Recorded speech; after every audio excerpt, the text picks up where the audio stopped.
gamers, it's Marta from WinGG with another video in the top 5 series. I like to spend my evenings either playing games or chilling on the couch watching Netflix, as I'm sure many of you do as well. Having that in mind, I wanted to bring you my top 5 Netflix shows for gamers. Some of these shows are made based on games, others aren't, but it's easy to imagine how they could make for really cool ones. So without further ado, let's get right into it. Number 5. Squid Game.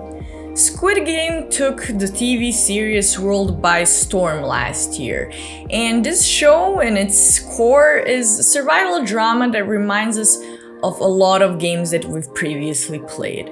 It also gave birth to Crab Game and a couple others indie developed games that basically pit a lot of contestants against each other in these mini games to win, and that is essentially what Squid Game is as well.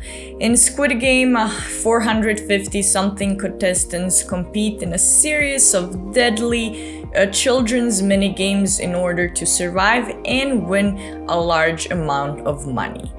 It's an interesting perspective, kind of shows how a survival game would look in real life, and if you haven't watched it yet, it should definitely be on your list. Number 4 is Castlevania. If you like anime and vampires, you shouldn't miss out on Netflix adaptations of Konami's Castlevania series. The anime follows the story of Castlevania 3, Dracula's Curse, with some elements from Curse of Darkness as well as everyone's favorite, Symphony of the Night.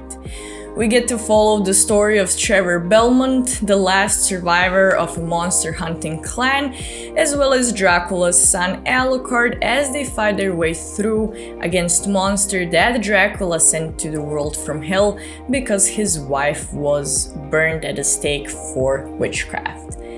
It's a medieval fantasy, and what it does really good is how it brings combat elements, the skills from the game to animations.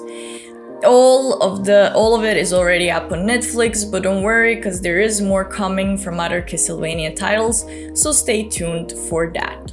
Before we move on to our next TV show, I do want to remind you that if you like our videos, please show your support by liking, subscribing, and turning on the bell notifications to stay tuned with all upcoming WinGG content. Number 3 is Peaky Blinders. Now this one might sound like a stretch, but if you're into games like Red Dead Redemption or Mafia, you will likely like Peaky Blinders.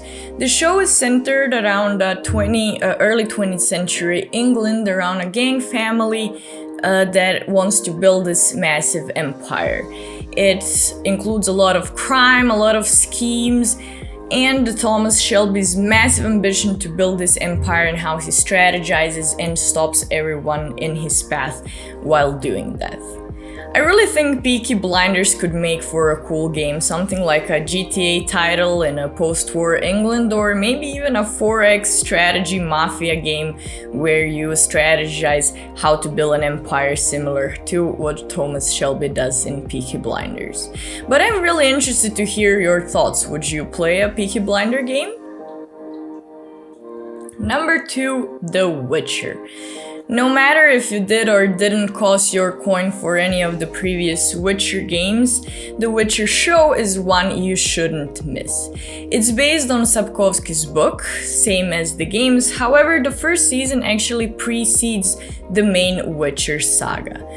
However, a lot of the characters are going to be immediately familiar to those that have played the games. Of course, the story follows the legend of Geralt, Ciri and Yennefer are here too, and many more monsters and NPCs alike that people will recognize. You can go watch the first 2 seasons on Netflix right now. We do not know when the third one's coming out yet, but we do know Netflix signed for its renewal.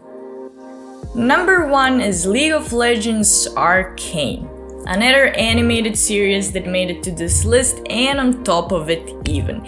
Everything about League of Legends Arcane is so well made that it's just so enjoyable to watch, regardless of if you are or not League of Legends fan. Riot Games was always really good at building stories, of building lore, and with Arcane they really just elevated that. This amazing storytelling is followed by amazing animation, great music, and really top-notch acting. You can learn more about the toxic relationship between Piltover and Zon, between Jinx, Vi, and Caitlyn, and just immerse yourself in this world of Frontera is generally really interesting. And once you do, I'm sure you will be like the rest of us, eagerly waiting for Season 2 to come. That wraps up my top 5 Netflix shows list. What did you think about it? Are any of your favorite shows here? Or if they aren't, what is your favorite show? Let us know in the comments below, and I'll see you soon. Thanks for watching.